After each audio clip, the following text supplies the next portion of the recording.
Die Smaragdtafeln von Tod dem Atlanta. Tafel 14. Das Gesetz von Ursache und Wirkung. Höre, o Mensch, die tief verborgene Weisheit, die der Welt verloren gegangen ist seit der Zeit der Residenten, verloren gegangen und von den Menschen dieses Zeitalters vergessen. Wisse, diese Erde ist nur ein Portal, das von Mächten bewacht wird, die dem Menschen unbekannt sind. Die dunklen Herren verbergen den Eingang, der zum himmelsgeborenen Land führt. Wisse, der Weg zum Gebiet von Arulu wird von Schranken begrenzt, die nur dem lichtgeborenen Menschen geöffnet werden.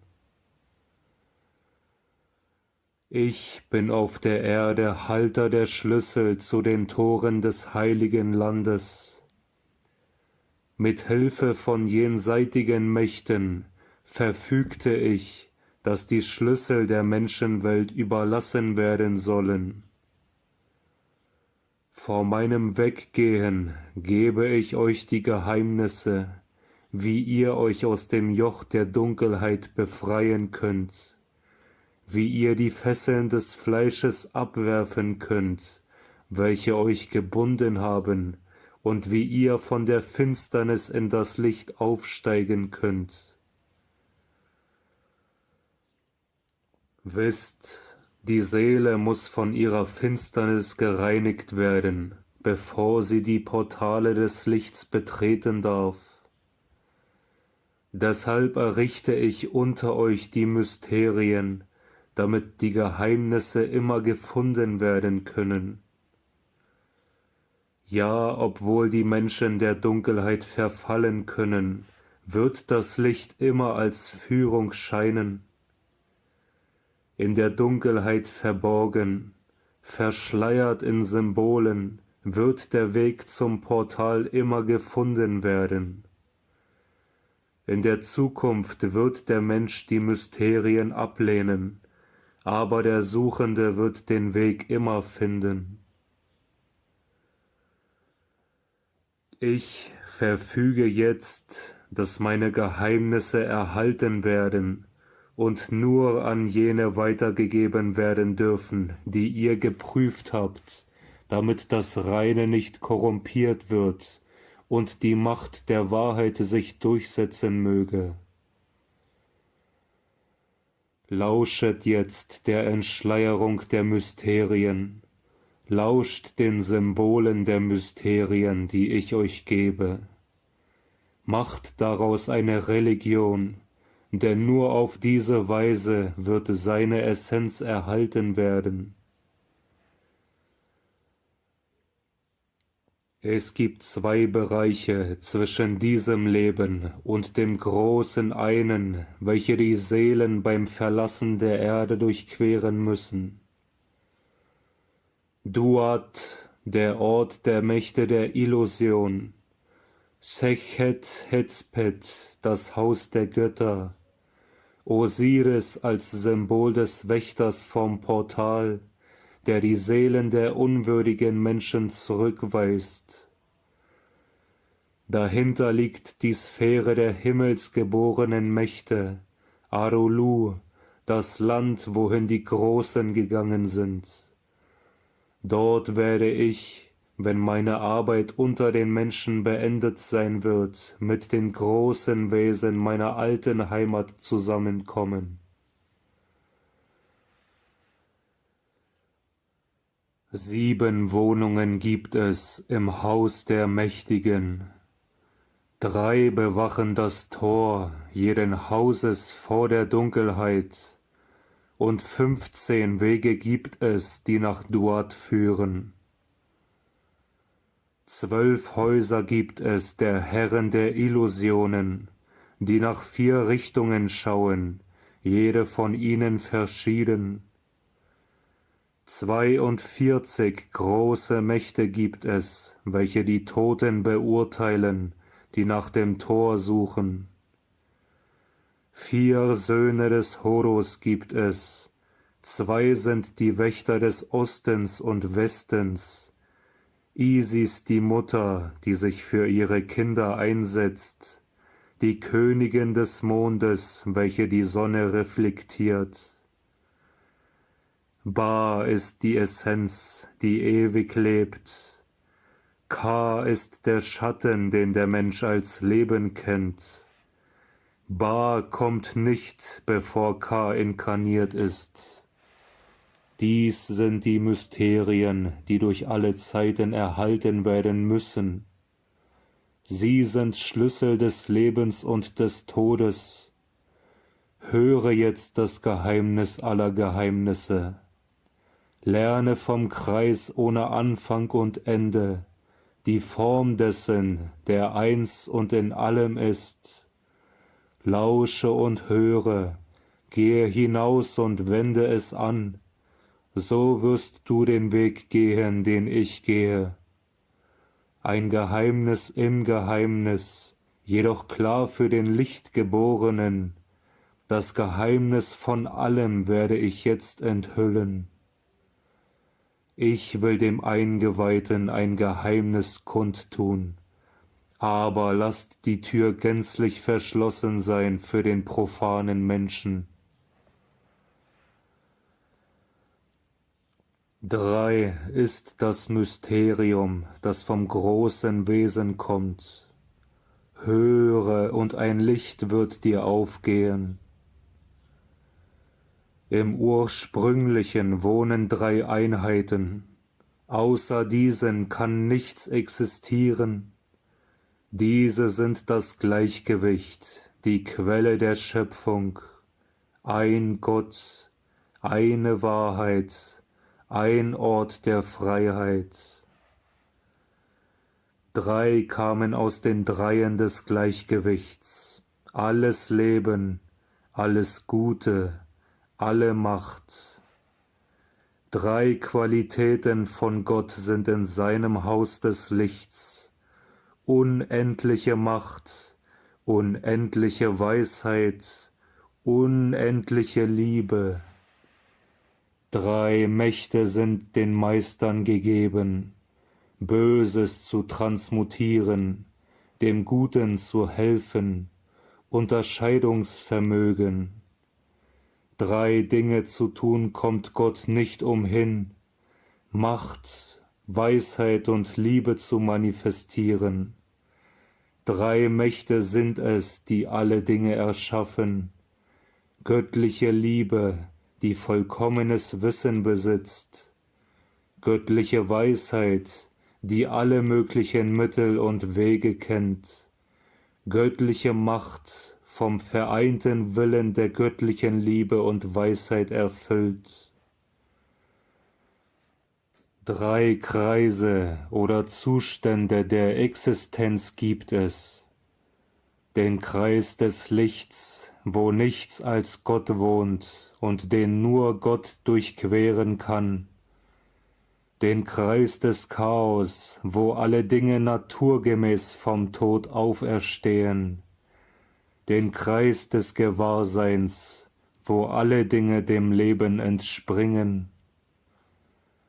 Alle belebten Dinge haben 3 Seinszustände, Chaos oder Tod, Freiheit im Menschsein und Glückseligkeit des Himmels. 3 Notwendigkeiten kontrollieren alle Dinge, der Anfang in der großen Tiefe, der Kreis des Chaos, die Reichhaltigkeit im Himmel. 3 sind es der Wege der Seele, Mensch, Freiheit, Licht. 3 Hindernisse gibt es, mangelndes Bestreben, Wissen zu erwerben, nicht Anbindung an Gott, Anbindung an das Böse. Im Menschen sind diese 3 manifest, 3 Könige der inneren Macht, 3 Kammern der Mysterien, gefunden und doch nicht gefunden im Körper des Menschen.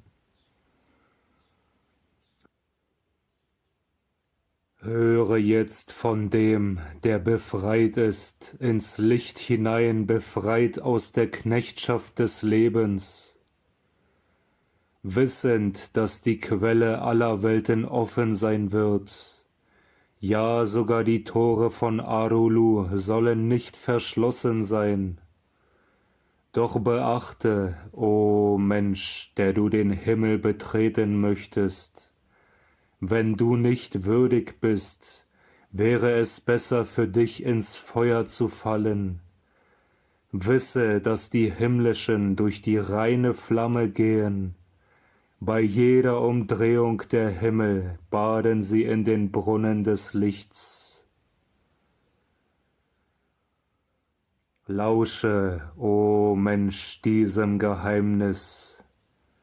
Vor sehr langer Zeit, bevor du ein Mensch geborener warst, wohnte ich im alten Atlantis. Dort im Tempel trank ich von der Weisheit, die als Lichtbrunnen vom Residenten ausgeschüttet wurde. Ich gebe den Schlüssel des Aufstiegs zur Lichtgegenwart in der großen Welt.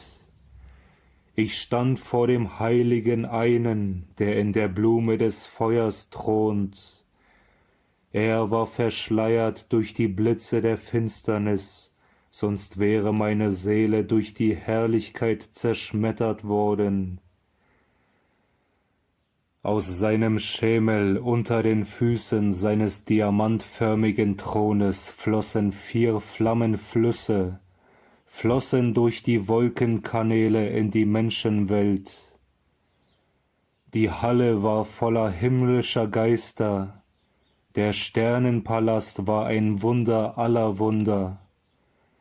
Über dem Himmel waren die Geister wie ein Regenbogen aus Feuer und Sonnenlicht geformt. Sie sangen vom Ruhm und der Herrlichkeit des heiligen Einen.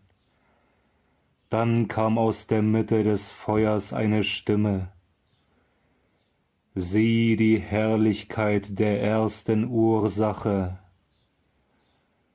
Ich erblickte dieses Licht hoch über aller Finsternis, und es spiegelte sich in meinem eigenen Wesen.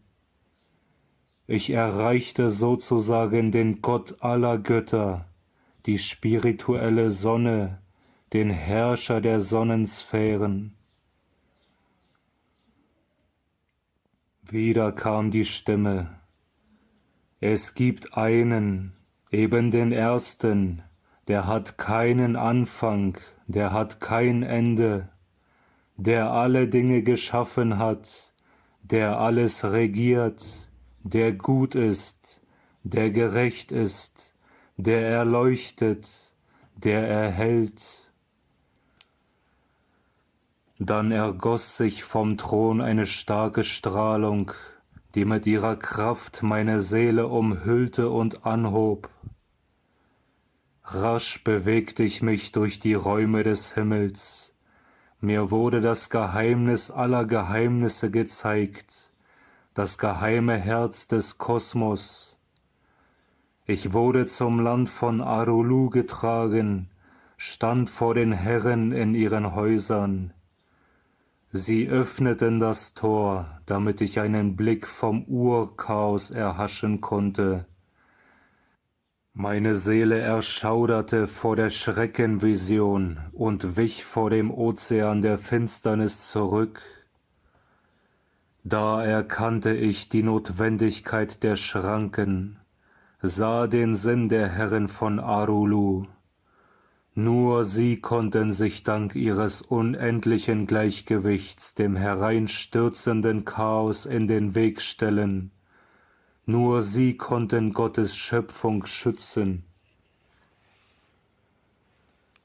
Dann ging ich um den Kreis der 8 herum und erblickte all die Seelen, welche die Finsternis besiegt hatten.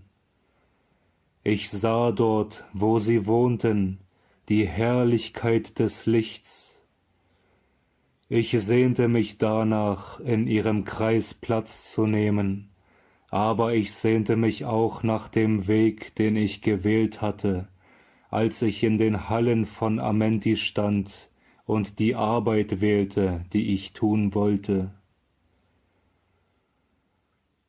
Ich ging von den Hallen von Arulu hinunter in die Erdsphäre, wo mein Körper lag. Ich erhob mich von der Erde, wo ich geruht hatte. Ich stand vor dem Residenten und gab mein Gelöbnis, auf mein großes Recht so lange zu verzichten, bis meine Arbeit auf der Erde vollendet und das Zeitalter der Dunkelheit vorbei sein würde. Höre, o Mensch, auf die Worte, die ich dir geben werde. In ihnen wirst du die Essenz des Lebens finden. Bevor ich zu den Hallen von Amenti zurückkehre, wirst du die Geheimnisse aller Geheimnisse gelehrt, wie auch du zum Licht aufsteigen kannst. Bewahre und behüte sie, verbirg sie in Symbolen, damit gewöhnliche Menschen darüber lachen und auf sie verzichten werden. Du sollst in jedem Land die Mysterien erschaffen. Mach den Suchenden das Betreten des Weges schwer. So werden die Schwachen und Schwankenden abgewiesen. So werden die Geheimnisse verborgen und beschützt, erhalten bis zur Zeit, da das Rad herumgedreht wird.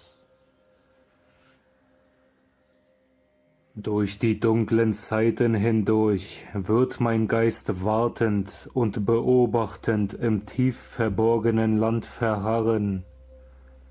Wenn jemand alle äußeren Prüfungen bestanden hat, dann rufe mich mit Hilfe des Schlüssels, den du hältst. Sodann werde ich, der Einweiher, antworten und aus den Hallen der Götter in Amenti herauskommen. Ich werde den Eingeweihten empfangen und ihm die Worte der Macht geben. Höre und erinnere dich dieser warnenden Worte. Bringe mir keinen, dem es an Weisheit mangelt, der unrein ist im Herzen oder schwach in seiner Absicht, sonst werde ich dir deine Macht nehmen, mich von meinem Schlafplatz zu rufen. Gehe hinaus und besiege das Element der Dunkelheit. Verherrliche in deiner Natur deine Lichtessenz.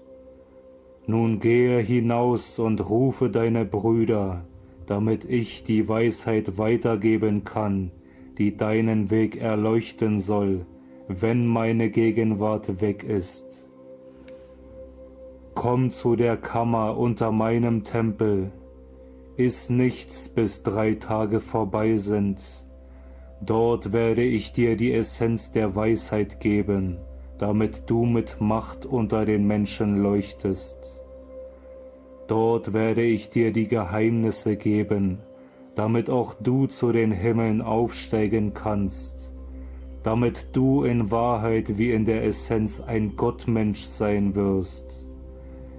Geh jetzt und lass mich allein, während ich jene rufe, die du kennst und bis jetzt doch nicht kennst.